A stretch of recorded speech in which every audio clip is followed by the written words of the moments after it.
Good morning. Well, welcome everyone. We have John Butler here with us today on Let's Talk Real Estate with Kim Meeker. A lot of people know him as the bald guy with the red tie. So, John, welcome and thank you for joining us today. Good morning and thank you. I'm really excited to see what comes out of today. It should be fun. Yeah, absolutely. Well, first and foremost, as I was sharing with you, and I want to share with our viewers that this is our first, I would relaunch of Let's Talk Real Estate with Kim Meeker. We actually put this out in 2008, 2009 before COVID, and we're bringing it back on today. So I just want to let you know how humbled and grateful I am for you to be our first guest to relaunch the show. Well, thank you. It's exciting. I'm very proud of you. I know, as we were just chatting before the show here, is that sometimes we get these big visions and ideas, and then in American culture, we want it to happen right now. It Yes. should be instant gratification and stuff like that. But sometimes ideas have to germinate and kind of stew, and then eventually you get that end product. And so I know you've been working on this for a while now, and so here we are. So enjoy this mountaintop experience. I'm very proud of you. Thank you, sir. Thank you very much. Well, John, one of the reasons too, I really wanted you to also be one of our first guests is I just love your journey and how you got to being a successful real estate agent, but most importantly, how you got here. And you've shared certain things with me and over the years when we worked together with our previous broker, and you brought me into your world, which was, I feel like, a huge gift to me, but also very personal for you as well, and sharing your book with me about your journey and how it all began. And I just want to say, first of all, thank you for sharing that with me. You picked me up literally when I fell on my face after the first chapter. I didn't know if I was going to get through it. I was in tears when I sent you that text message that morning. And when you said, you know what, it gets better, I thought, okay, I'm going for it. So thank you. But would you like to kind of share with us, share with us where that all started, and if you're good with that? Oh, of course, yeah. I'm literally an open book, being a Yeah. writer and whatnot. So for those who don't know, I've had a very colorful life. It's been very adventurous and quite a journey. And so my story kind of starts in the armpit of California, known as Bakersfield. And Bakersfield is, as the last part of that name describes, is mostly a field. And so I grew up racing motocross and dirt bikes because, when you're a 10, 11, 12, 13-year-old kid and you could just go ride a dirt bike for miles. And, I come from the era where as long as you're home by the streetlights, by the time the Yeah. streetlights came on, so what a great way to grow up. And then I was very focused on, I wanted to be a professional motocross racer, and was well on that journey to do that. And everything was going well. And then when I was about 15 years old, I found out my mom had cervical cancer. Mhm. And so as a young man who doesn't know how to deal with emotions or problems, my solution was just to go hide in a field on my dirt bike and kind of push all of that negativity away. And unfortunately, as she went through her journey for about a year and a half, this was back in 1998. And so at the end of my junior year, she unfortunately passed on to the other side there. And the morning of June 5th, I walked in with my stepdad and my sister, and we turned the corner. And, I don't know if you've ever seen someone that has left their body, but there's a very interesting stare that they have if their eyes are open, and hers was. And so she was just staring right into my soul. And it was a stare that I'll never forget. And it really, that was one of those, there's moments in your life where it becomes like a chapter, an ending of a book and then a beginning of another. Yeah.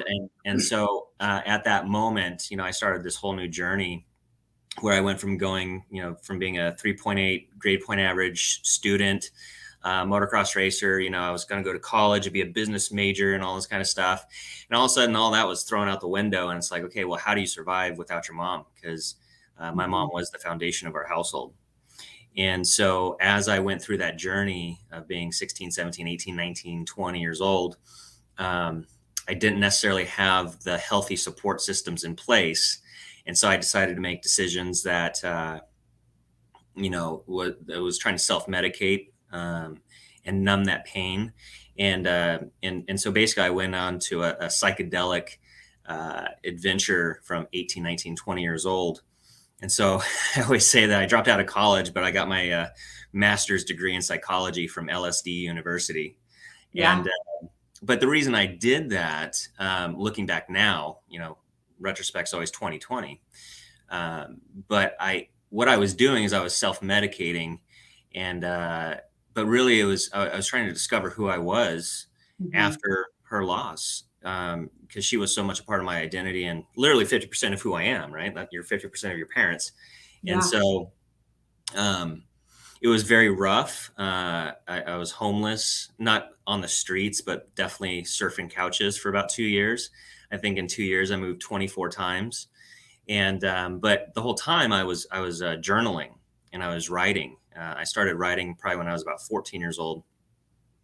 And so at So some is journaling real quick. So journaling was your safe zone. That's like where you escaped to be who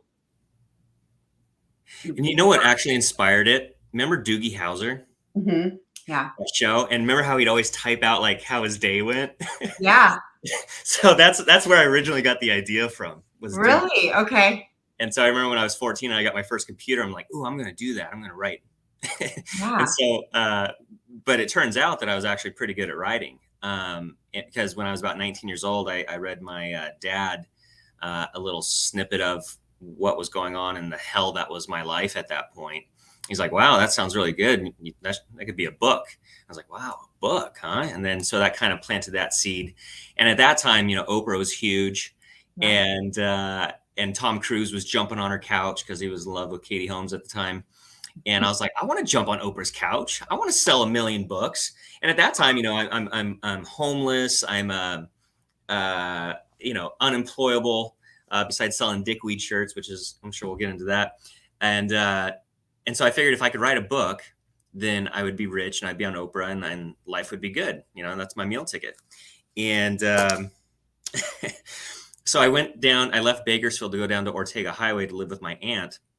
And I told myself I was just going to live there because my current situation at the time was falling apart. I said, I'm just going to live there for 2 weeks. I'm going to write a book in 2 weeks.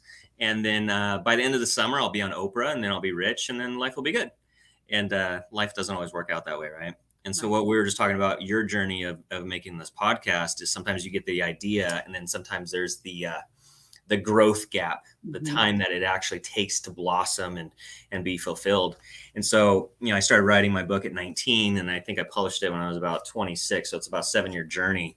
And so I remember when I first got my first box of books from the publisher, it was quite a mountaintop experience, much like you're having today. So, Yeah. Wow. mm, Well, and I just, I think that what everyone needs to also see here is that your even though you went through the huge pain of losing your mom, and being the man of the house, you had your stepdad, right? Through marriage, right? And your sister.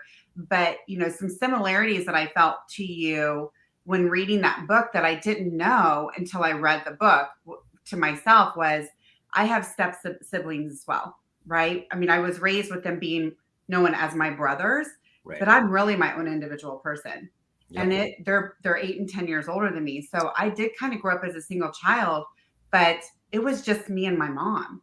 Yeah. So, when she was your person, Yeah. right? She was your whole. And so going through and losing that and grief is a very challenging thing, right? And so for us to go through as humans, but you, even though you weren't aware of it at the time, but subconsciously, you were able to shift that into something that gave you all these dreams. Right. Like if it's not, it's definitely not something that you wanted to ever have happen, losing your mom.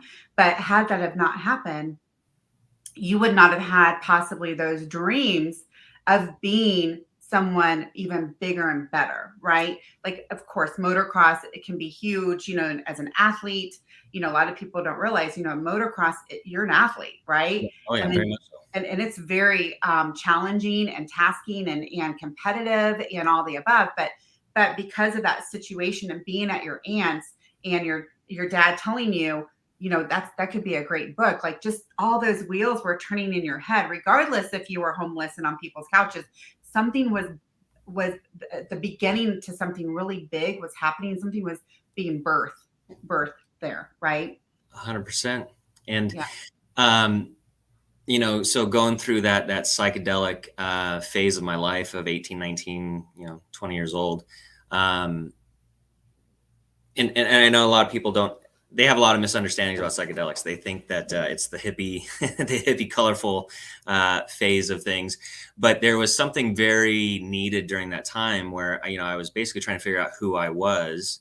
And those psychedelics kind of really, uh, whether once you buy the ticket and take the ride, you're on for the ride. You can't get off the roller coaster.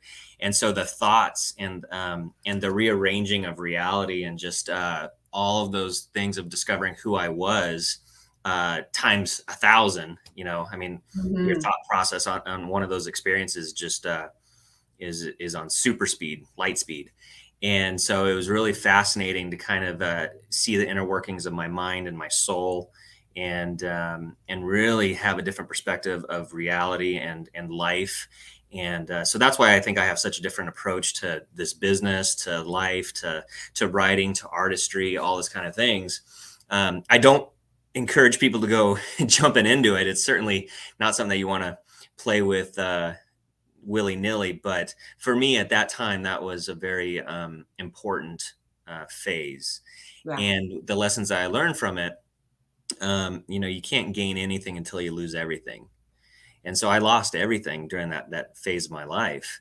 But as I lost all the leaves of the tree, new branches, new twigs, and new leaves were coming. And so I started to realize the seasons and patterns of life. And Mhm. especially having documented my life through the journals and stuff like that, I could see the patterns and the ups and downs, the valleys and the mountaintops, and then be able to articulate that and put that into book form and share that with people that are going through tough times. Because when you're going through a tough time, it's so easy to be like, oh my gosh, no one's ever gone through a tough time before, ever before. I'm the only person to experience pain. But when you can read another book that someone's gone through a very similar journey as you, it brings comfort and hope and inspiration and encouragement. And what's beautiful about writing, and this is a theory that I have, is that writing is eternal. And that's why it's very interesting that the Bible was such a very powerful thing. In the beginning of the book of John, it talks about how the Word was God, and God was the Word. And I'm totally butchering that, but essentially what that means is, as a writer, when I sit down and I write something in the present moment, someone in the future is reading what I wrote in that present moment. And so when they're in the future and they're reading that, they're now reading something that I wrote in the past. But it's still relevant because it's this eternal, the infinity Right. sign. The infinity. Uh-huh. And so that's why all art, whether it's music or it's writing or painting and things like that, something that was done in the present moment, and creativity took, the unseen and made it seen, which that was God's 101 business, right? Yeah. There's something very eternal and beautiful about that.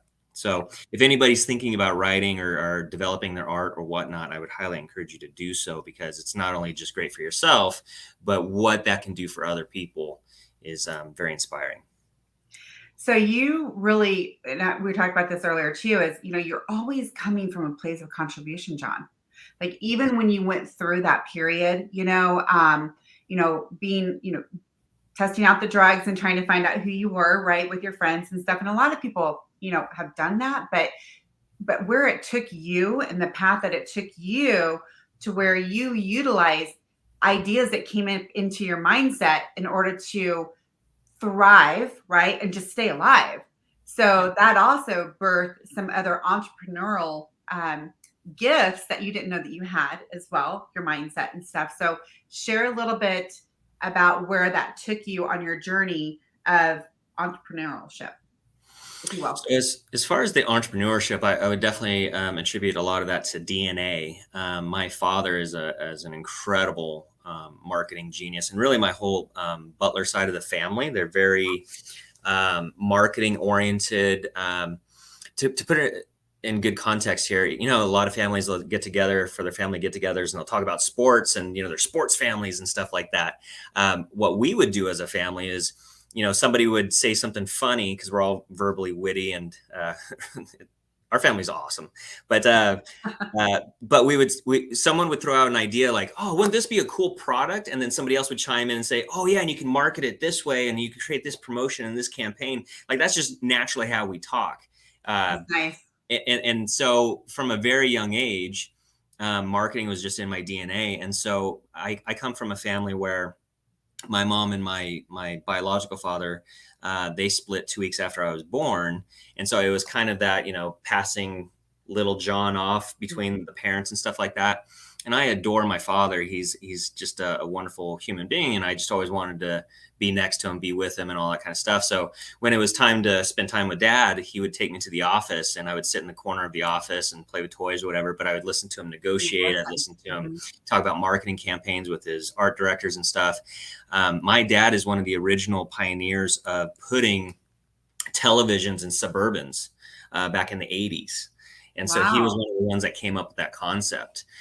He was also, there's so many things that he did during the automotive industry of the late 70s, 80s, 90s and stuff like that. And then when the internet revolution came together, he was a pioneer of that as well. So that's kind of my biological stock, if you will. And so as a young man, as a kid, really, I would listen to him do all these things. And so when I was in preschool, I would get my GI Joes because I realized all the toys at school sucked. And then so I would tell the kids, hey, I'm going to bring my GI Joes, bring me $1, give me the $1, and then you could play with my toys during recess. But then I need you to give me the toy back.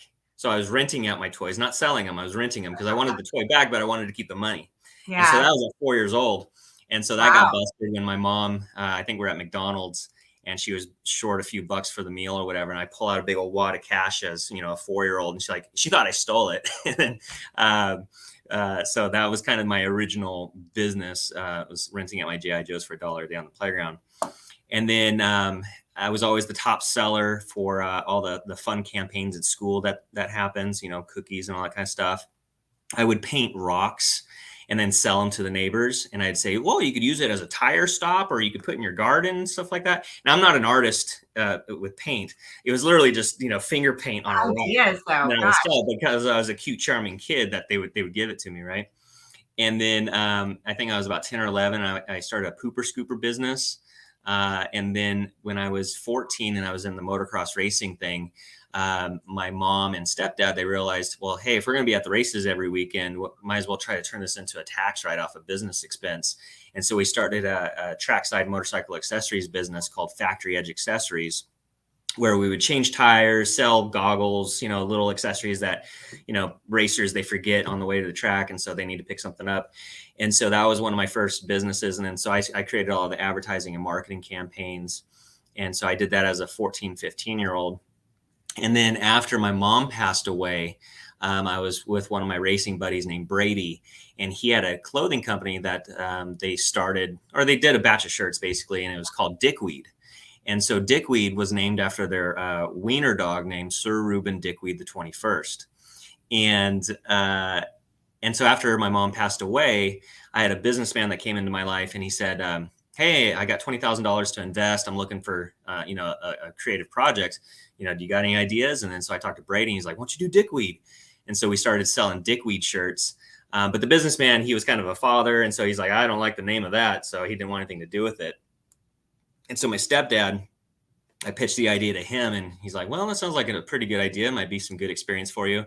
So my stepdad gave me $650 to start the Dickweed t-shirt business as I was going into my senior year of high school. And immediately it just blew up. This is in Bakersfield, California.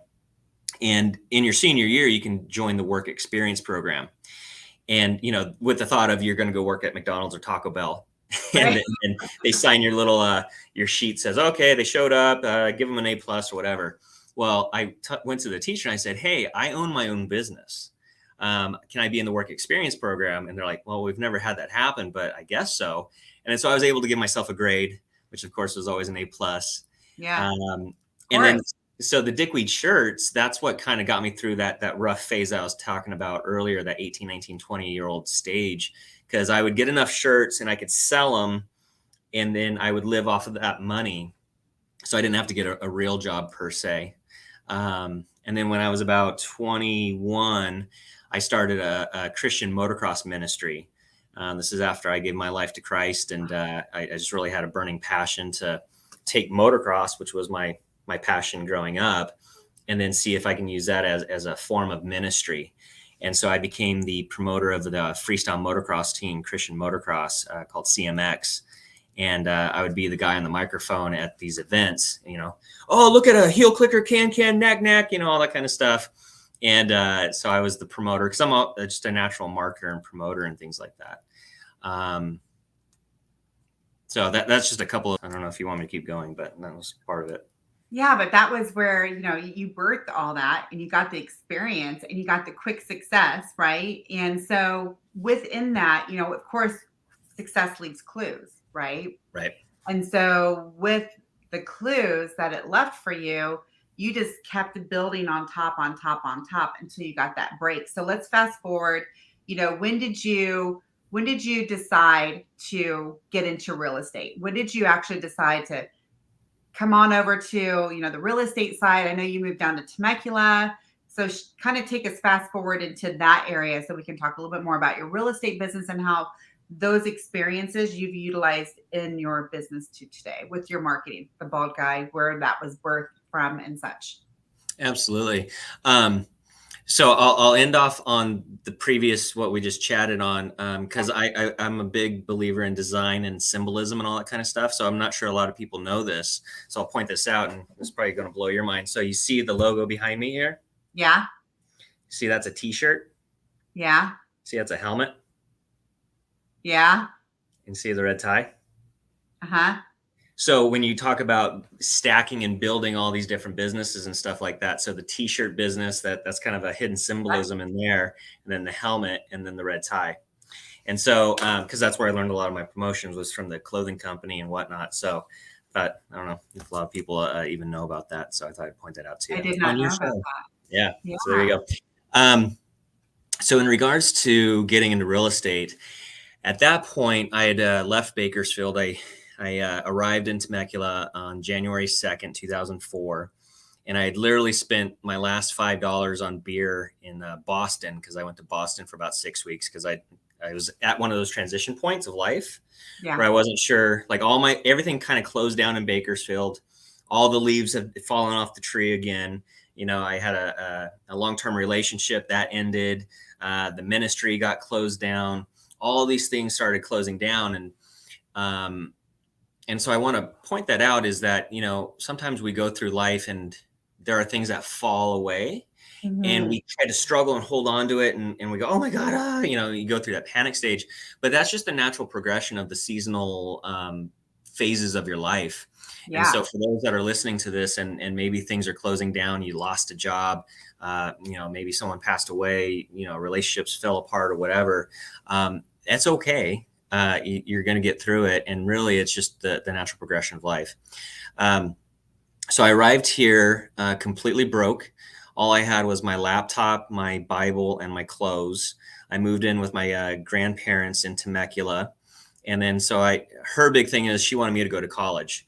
And she said, hey, why don't you come down to Temecula, live with us, and go to college? Because, if you get your college degree, life magically is going to be perfect. It's going to change. Yeah. Yeah, right. And so I was homeless again. So I was like, okay, fine, I'll come live with you. And then I ended up getting, my only job experience at that point was being a waiter. So I went to all the restaurants, and I was looking for a job, and they all got shut down. Nobody wanted to hire me. And then I went to Macaroni Grill, and I walked in to get an application, and I noticed that there's all these people waiting to be interviewed. And then, just feeling defeated, I was like, oh, I'm not going to get the job, screw it. So I get in my little Astro van, and then a voice as clear as day said, go back. I was like, oh, okay, And at that point, I've been Go walking. back to the macaroni grill to interview? Go back to, yeah. So, that voice of God, taps you on the shoulder and says, "Hey, dummy, go back." I was like, okay.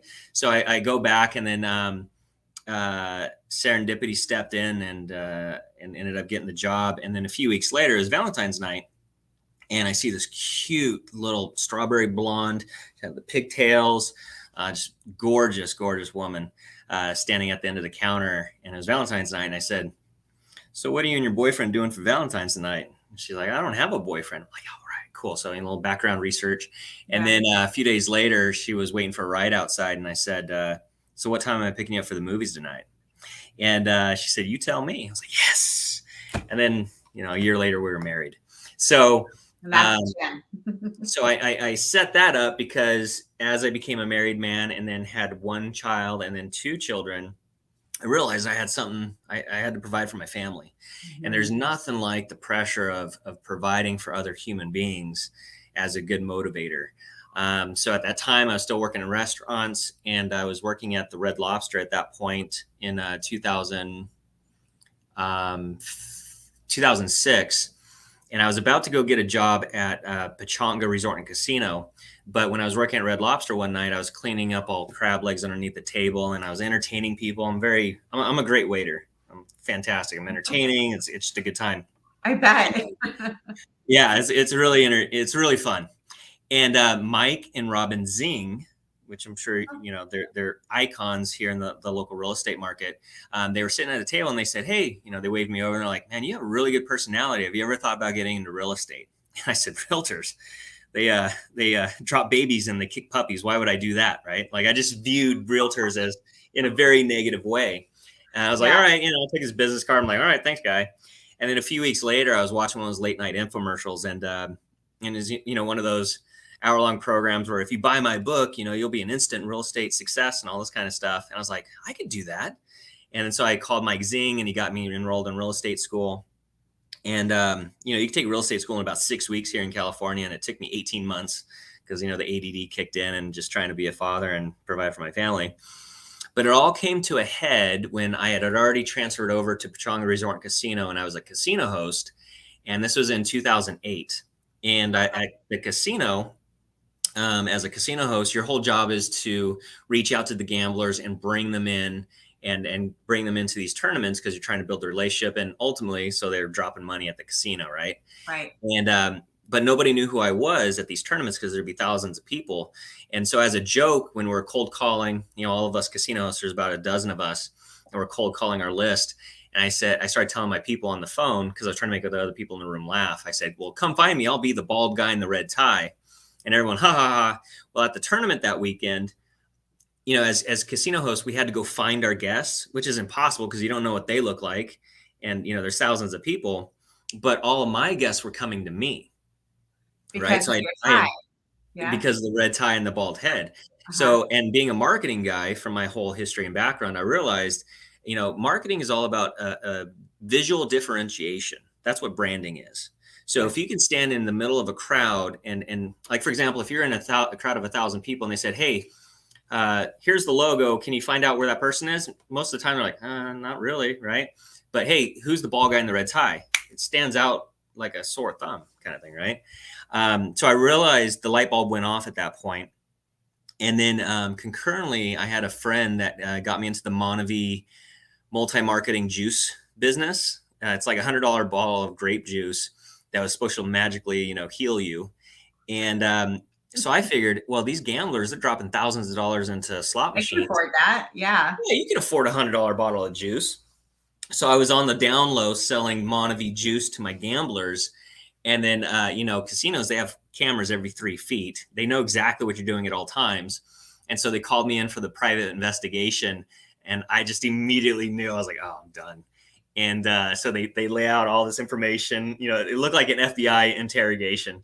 And and they're like, "Do you have anything to say for yourself?" I was like, "Well, I guess I don't work here anymore, huh?" And so they walked me out with security guards, and that was Yeah.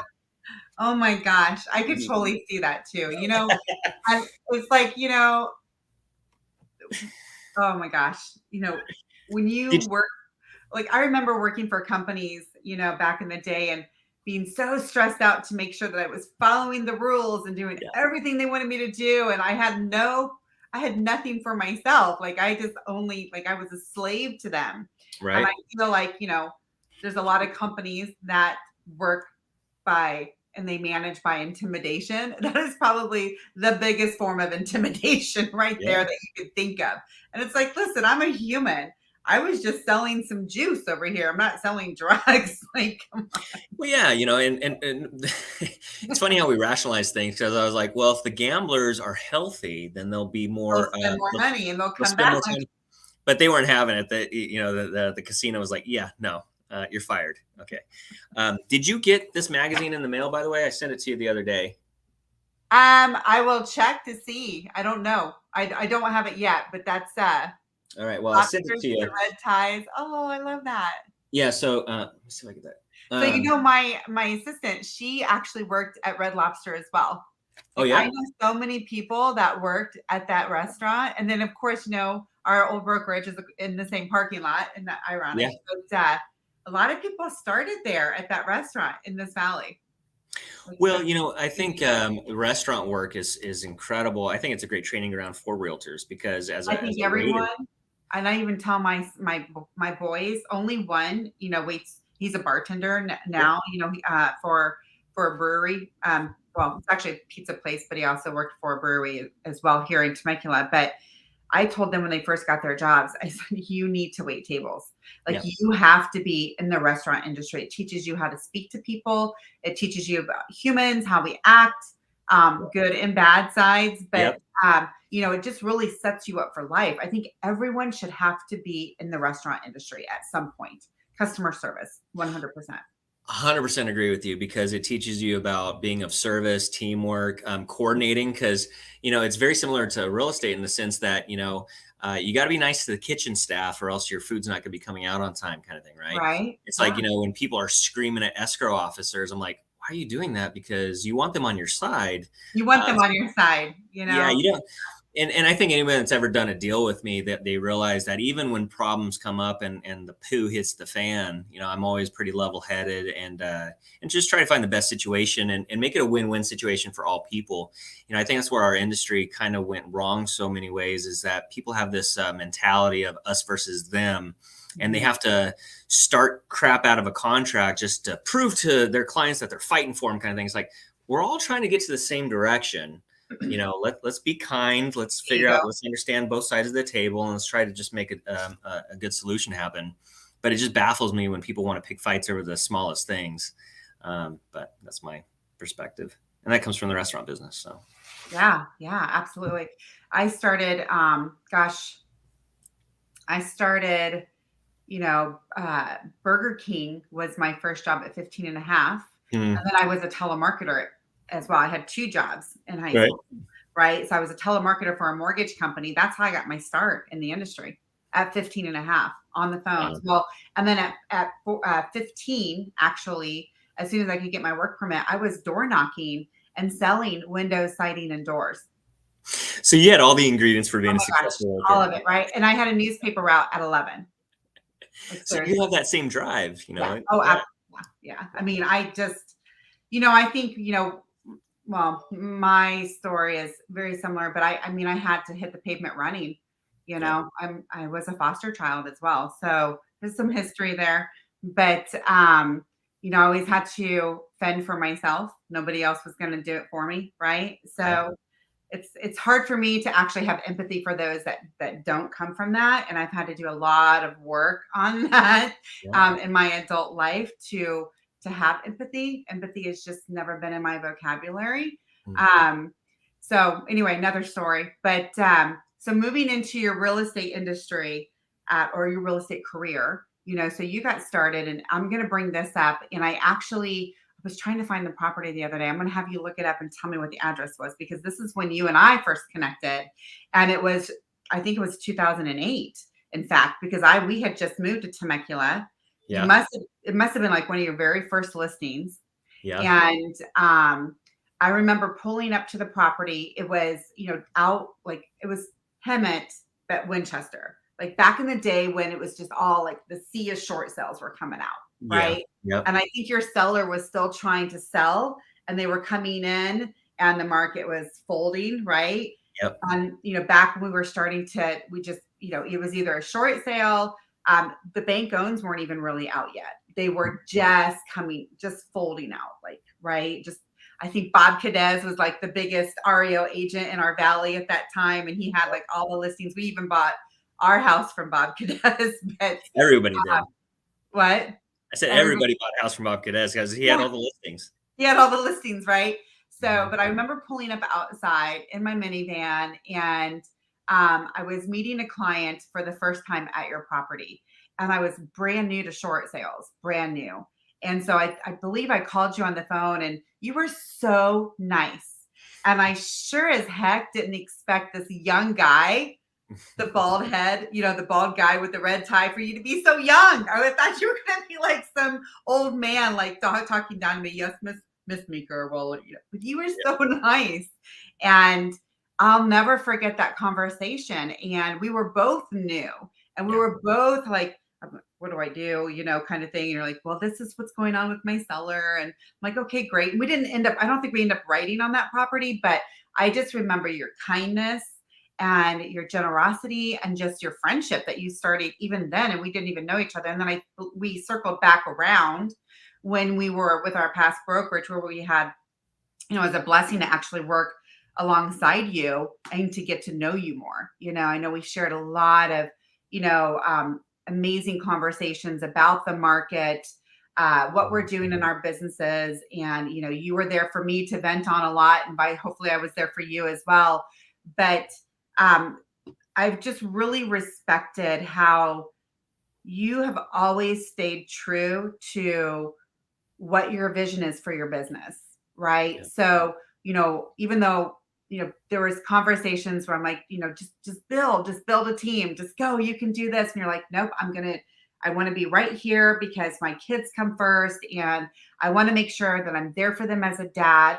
And a lot of that stemmed back to your upbringing and Mhm. making sure that you were there for your kids. So, do you mind to just, elaborate on how important that is? I've just always had so much respect for you on that because this business can suck you in.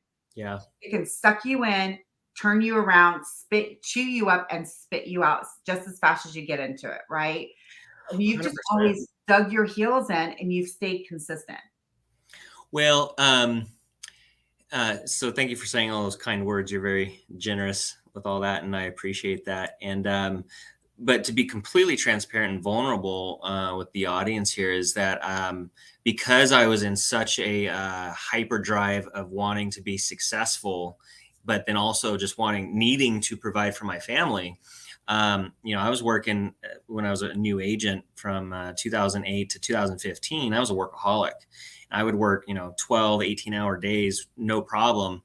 And I really kind of would get frustrated with the wife and kids because at that point, like, we at that point we had 3 kids under the age of 5. Yeah. And I've been yeah, and that's a very, people always romanticize that age, like, oh, so cute. That's all the new things are happening in child development and all that kind of stuff. And it's very important. But I found it very frustrating because I don't deal well with, screaming meltdown toddlers and all that kind of stuff. And I ended up analyzing it because my dad was not there in those first 5 years of my life. And my stepdad came around when I was about 5, 6 years old. But so I just didn't have the mental wiring of what it meant to be a dad on that day-to-day kind of thing. Like my dad would come in every few months and be Disneyland dad, and we'd have a great time and all that kind of stuff. But so I found those first couple of years very challenging. And so what I did is I just really dove into real estate and work and all that kind of stuff because that's where I found my validation, right? So similarity there, though. You dove in and somewhat self-medicated yourself with the business, with the Right, industry, right? Because right. you didn't know really how to, you didn't really know what to do with that information, is what you're Well, saying, correct. I right? didn't know how to be a good dad because I just didn't have that blueprint, unfortunately. And whereas I knew how to get validation through business and creative ideas and all that kind of stuff. So I doubled down on that. And then so I was kind of on that path of just, in this business, it's like if you do 20 deals, you want to do 40 deals. And then if you do 40 deals, you want to do 100 deals. And, it's always chasing numbers. Yeah. And I had an older wise man share with me. He said, if you're always chasing numbers, the numbers never end. So where do you draw the line at, kind of thing, right? And you can climb the ladder to the top of success on the tallest building, but if you get to the top of the ladder and you look around and nobody's around you because you burnt out your family, and workaholics are very challenging to live with because there's always that kind of edge that they have, because you could tell that they'd rather be doing something else instead of playing a board game with their kids or whatnot. And so in 2015, I was having one of those soul moments where the leaves were falling again. So again, that seasonal pattern of life. Mm-hmm. And so I was coaching with the wonderful Wendy Whitelaw, and I love her. She's say hi, Wendy. She's an amazing human being. And so when I first sat down with her, she said, okay, well, why are we here? What are you hoping to get out of this? I said, well, I want to do 100 deals next year. I want to recruit 100 agents. I want to, and it was all these number-based things and all this kind of stuff. And Wendy, in her gracious, beautiful, wonderful way, broke it down for me. She's like, okay, well, if you achieve all of that, you make the $1 million, you do all these kind of things.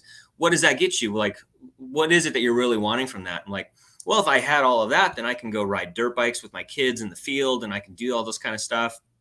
She's like, well, do you need $1 million to do that? And it was one of those simple things that just kind of shattered the whole glass house of your understanding. I said, well, I guess not. And she's like, well, how much money do you really need to do all that kind of stuff? And so we kind of broke it down, and I came to realize, like, I don't need to be that guy that does 100 transactions a year. This industry is very ego driven, and it's great to be successful. And I hope everybody achieves whatever that they want to achieve. But I came to realize I'm good with 20, 30 deals a year. I mean, especially here in Southern California, the price points, the commission breaks and all that kind of stuff. That's a good income. And what I realized is I was able to balance my life out, and instead of working, 12, 18 hours a day, I can now work, say, maybe 10 to 20 hours a week and achieve all of that. And then the rest of the time is spent with family and making those memories, which is ultimately, when we come to our final moments, that's what you're really going to be working. You think it through. You're not going to be at the end of it on your deathbed and go, oh man, I wish I put more lock boxes up. You know what I mean? So that's where I invested. So thanks, Wendy Whitelaw, for that. She is simply amazing. And Wendy, I will be reaching out to you soon too, by the way, girl. But yeah, I feel like there's just, we only have so much time, on this earth. And, we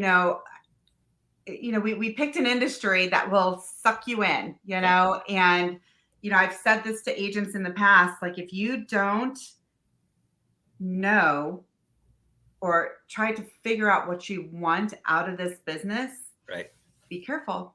Right. And, people on the outside of our world, they have no idea. They have really no idea what it's like to run a real estate business. Number one, to get started, the investment that it takes. Two, to stick with it, because the duration to get from 0 to 1 could be 12 months, right? And you're in the hole, right?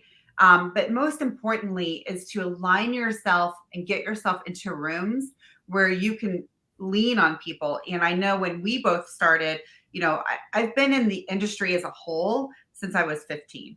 I have been blessed to be around some of the most smartest people in the real estate and mortgage sector than I've ever been in my entire life. And I still contribute to being a salesperson. Because I am a salesperson, you're a salesperson. I own that. I love that. I have a ton of pride for that. I know it's gotten a bad rep, in the years. And I remember when I was younger, to be a salesperson was like, the grime and dirty. But I'm so grateful to be a salesperson. You know why? Because I get to help people. I get to find their pain points and help them through those pain points. I get to help them win, right? And I wasn't raised like that. But one of the best salespeople of my entire life was my brother. And that guy could do circles in any type of industry around anyone. You know why? Because he had a heart. Yep. And he cared, right? And so being in real estate, people don't realize, like, we're humans. But most of my friends that are successful and those that aren't my friends that I look at, they started in here because they came across something that was really a transition in their life. They usually came in on their heels, like with nothing, right? And they've built themselves to some place based on caring about others and giving back, Well, right? and that is the beauty of this business. And what's funny is I actually interviewed Wes Schaefer, who's known as the sales whisperer. And because I too kind of struggled with the term salesmanship, because unfortunately it's just gotten such a bad rap. It The really has, but it's actually, sales. And then he said something that was so enlightening because Wes Schaefer, if you don't know him, he's a fascinating, brilliant man. But he said, sales, the word sales, I don't know, I forgot what country it was, but the root word of that means service. oh, okay. I can, So I forgot yeah, what the nationality of it was, but he said it's basically to be a servant. And what's funny about that is that my last name Butler means servant. yes. So really, I'm just kind of destined, You're you know, destined to for serve. all. Yeah. So, with your real estate business though, and being, and we've gone over a little bit here. I hope that's okay. You doing okay on time? Oh yeah, I'm here. Perfect. I'm Okay. present. Perfect. So I want to talk about too, and that's why I led into that being a father, Hmm. being the sole provider of your family, right? Right. And I've met Jen. She's absolutely beautiful. Like you She are is. so lucky to have such a beautiful lady. But not only that, she's right there by your side. But the pressure of being the sole provider in a family, raising children, has its own issues, right? Its Oh yeah. own level of pressure. And so, with that, you had to be really purposeful with your time to be able to Yeah. get in, work 20 hours a week, because this is not a 20-hour a week career. It's Right. really 24/7, but you were purposeful for 20 hours of that time through that week, right? So, Right. what did you do in your business that another agent could take away from your disciplines that you did in order to maybe try to have that 20-hour a week, and it could be new, doesn't matter, new agent or an agent that's been in the business forever, a veteran, doesn't matter, but they're struggling with, I really want to spend more time with my family, um, and or I want to take more vacations, more time for myself. So what would I need to do in order to, what would that look like? What would I need to do? Um, so when you understand the process of real estate, whether it's on the buyer side or on the listing side, you realize that it is a process. And Hmm. so there's certain phases, there's certain steps, excuse me, there's certain steps that you got to take. And then after you've been doing this long enough, you realize that all clients, they all have their own uniqueness to their situation and to their lives.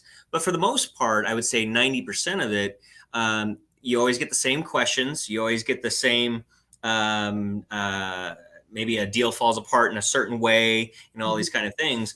And so years ago, what I did, being the video king in real estate, is I started making videos, just 1 minute videos of the most common questions that people ask or the common problems and situations and all that kind of stuff.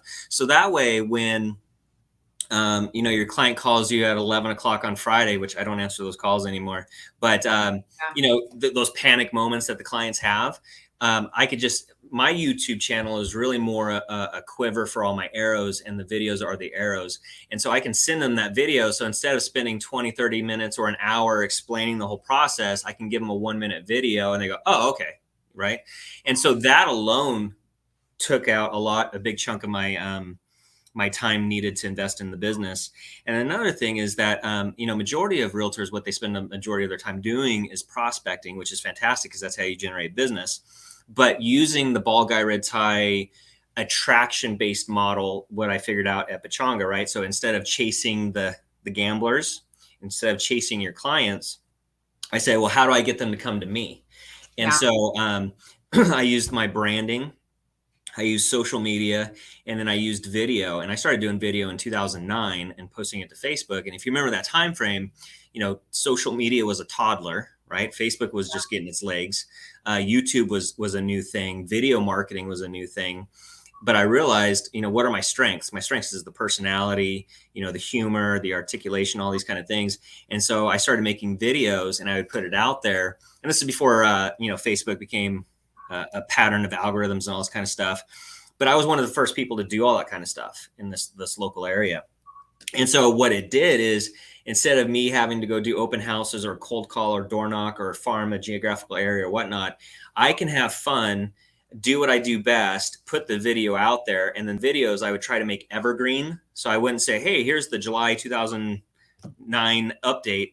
I would make it more of, hey, I'm doing this fun thing over here. If you want to do a fun thing, then come find me and we'll go do it together.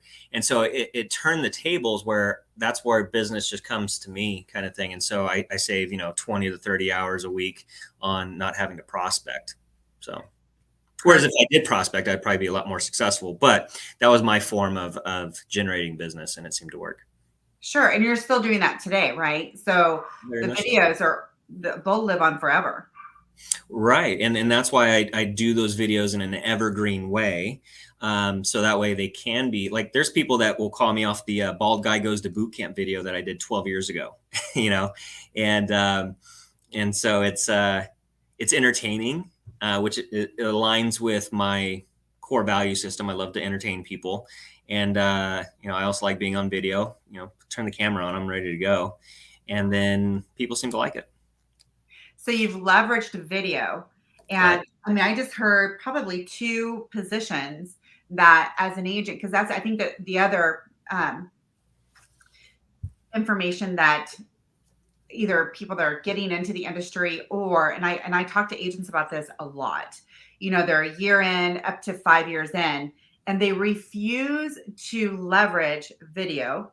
They Mm, refuse to leverage like a virtual assistant or even have an assistant in order to have a better life, right? In order to, because if you're doing 25 transactions, you and I both know if you don't leverage something, it's going to kill you, right. because we are the assistant, we are the buyer agent, we are the listing agent, we're the listing concierge, we are their vessel to escrow, to title, to the HOA, to everything, right? And so Right. you cannot physically run a successful business and do it well with that type of process, right? Or that model. And I'll coach with clients, or or agents, and just talking with them and mentoring them and saying, the first thing you have to do is lay it out. What do you want from this industry? What are your goals? Where are you headed in the next 1 year, 2 years, 3 years, 5 years, right? Because if you want to be here, this is what you have to implement in your business, right? And so you leveraged YouTube, you leveraged Facebook, you all by video and doing educational videos, so that even though you had to, maybe you had to put the video out there to your client, which is fine, right? What does that take you? Maybe 5 minutes a day, 10 minutes a day to do that, right? But that video, leveraging video, is what you did in order to gain yourself that extra 10 hours a week, right? In theory. Absolutely. And so the video does a lot of the heavy lifting. And then also, I'm a great chess player, meaning I can anticipate the moves and behaviors of other people before they happen, or before I'm always 10 steps ahead, kind of thing. And Sure. so understanding the process and understanding the questions that your clients might have, if you can proactively nip it before they even know what it is, like, oh, hey, by the way, when we get into this part of the process, you're going to experience this. So here's a video about that. So you already know what it is. And then it never becomes an issue for them, because they're like, you've already told them what's going to happen. So properly setting expectations is huge. And then, so if you can use that with the videos, then that just makes your life better. But ultimately, the most important thing is that it makes your clients' experience better, because where clients get stressed and they feel anxious is when they don't know what's about to happen, right? And it's a human, natural, psychological response, is that if they don't know what's about to happen, then the anxiety increases. And when anxiety increases, the fear increases. And when the fear increases, the anger increases. And so that's why when you get those big blowups with clients, sometimes it's because their expectations weren't set properly.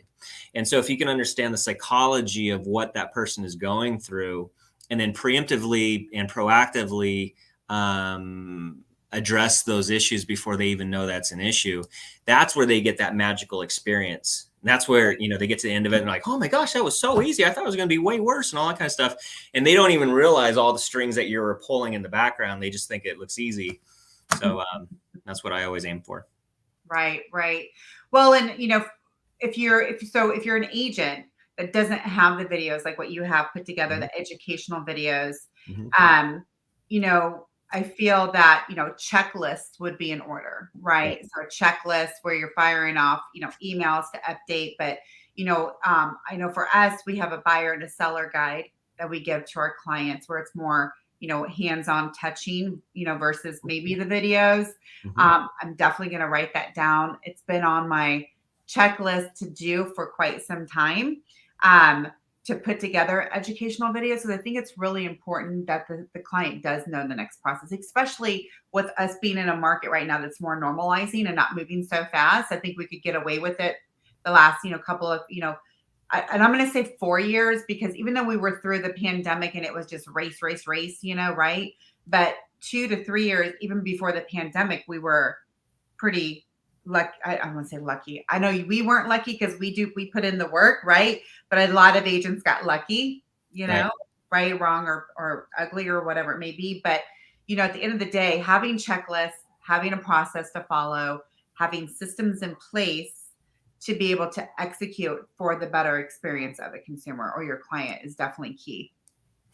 Huge. I mean, because ultimately, the focal point of a real estate transaction is the client. It's all Mhm. about taking care of the client because that's the service and the fiduciary duty that we have towards our clients. And so, whatever we can do to make that experience better, that's I think the ultimate calling of our service. And so, if you are of service and to that degree, and to provide that type of experience, I think you'll do very well. So. So are you are you currently reading like any books or anything that you would like to share that you've read in the past, maybe 6 months or so, that you'd like to share with any agents that would help them with their business? Or I am. First one being The Stare by John Butler. So make sure you get that copy on amazing Amazon. book. Great book. Um, and then I'm going through Brene Brown's Dare to Lead. And Okay. so here at the office on Tuesdays at 4 o'clock, we have a book club. Myself, Susan Ebert, and a gentleman named Bobski. And so we'll read a chapter every Tuesday. And so it's just kind of fun to get together and talk ideas and all that kind of stuff. So that's what we do there. And then as far as books, I think right now, the season that I'm in right now, talking about the leaves falling and new things blossoming. So, I spent the past 14 years doing the videos, and I kind of got to a point where I felt like I did as much as I wanted to do with all that. And then, so my new thing that I'm doing is writing my own magazine called the Red Tie Community, which Kim, you gotta, I'm it's gonna in, go check today. See if it's in the mail. okay. And so, So what my, what is the red tide community? Are you getting ready to go into that? Because I yeah. can bring that up. Okay. Yeah, so the podcast show was called Red Tie Community, but if you actually go back into some of my earlier videos, I think in 2009 was the first time I uttered "Greetings, Red Tie Community." It's the ball guy in the red tie, and so that was always my intro into all of my videos and stuff like that.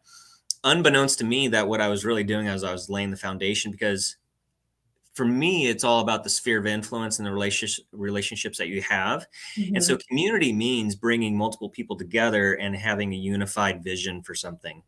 And Mhm. so I always just wanted to have my community, right? It's kind of like Mr. Rogers, won't you be my neighbor kind of thing. And but my true purpose on this planet, real estate's my occupation, but my purpose is writing and to inspire and encourage other people. And so what you're going to be seeing from these magazines, the Red Tie Community Magazine, is me telling a lot of those stories over the past 14 to 25 years that I've collected in short format. It's about 2,000 words, every article and story. And the ultimate purpose is to inspire and encourage other people to find their purpose. And yeah, it'll talk about real estate a little bit, but it's not like, hey, I'm a realtor, I'm a realtor, I'm a realtor. It's more of, here was the challenge of how we navigated this situation. And oh, by the way, I sell real estate. So that's kind of my approach. So I'm pretty excited about that. And what's really cool is my 17-year-old son is the one that did all the graphic layout in the magazine. Wow. So I'm teaching him about marketing and branding and all that kind of stuff. And it's just awesome to be side by side with him and then see, and he gets to see that creation process, and he gets to see the fruits of those labors and how that ripple effect happens. So it's really cool to kind of help build that next generation of marketing DNA. So. Yeah. Oh my gosh, it sounds amazing. Well, John, first and foremost, I want to thank you so much for jumping on here today. So if we wanted to find your podcast, where could we find that? If you go to youtube.com/baldguyredtie, Okay. you'll find a lot of them there. I have over 1,000 videos on YouTube, so it's a little bit challenging to navigate through. But ultimately, if you're on Facebook or Instagram, if you want to reach out to me, facebook.com, instagram.com/baldguyredtie, and you're like, hey, John, send me a video. I'll be more than happy to send you whatever you might want. And I have videos from Sheriff Chad Bianco to Santa Claus on the podcast show. So I've interviewed just about every walk of life. And I'll leave you off with this, Kim, as you venture into the podcast space, is that this video is about an hour long right now, right? Yeah. And so you got that one solid loaf of bread for the video. What I Right. would encourage you to do is watch the video and send it to your video editing guy, and then chop out the nice little sections, the little 45-second blurbs, the 1-minute blurbs, 3-minute blurb, whatever was a good section out of this. Because then you can turn that one video into 10, 15, 20 different videos. Right. You get the biggest bang for your buck if you can break that into slices, and then you could spread those breadcrumbs out in the water, all with the same marketing material that you have. So so that for you and for whoever else might want to do podcasts. So Thank you so much, my friend. Thank you. All right. All right. Well, we'll talk to you later. Okay. All right. See you in escrow. Bye. Well, hopefully very soon, right? We need to do a deal together. It's been way too long. It's always fun working with you. All right. Hang on there just for a quick minute, if you will. And Sure. then I'll go ahead and end this. All right. Bye-bye. Bye-bye.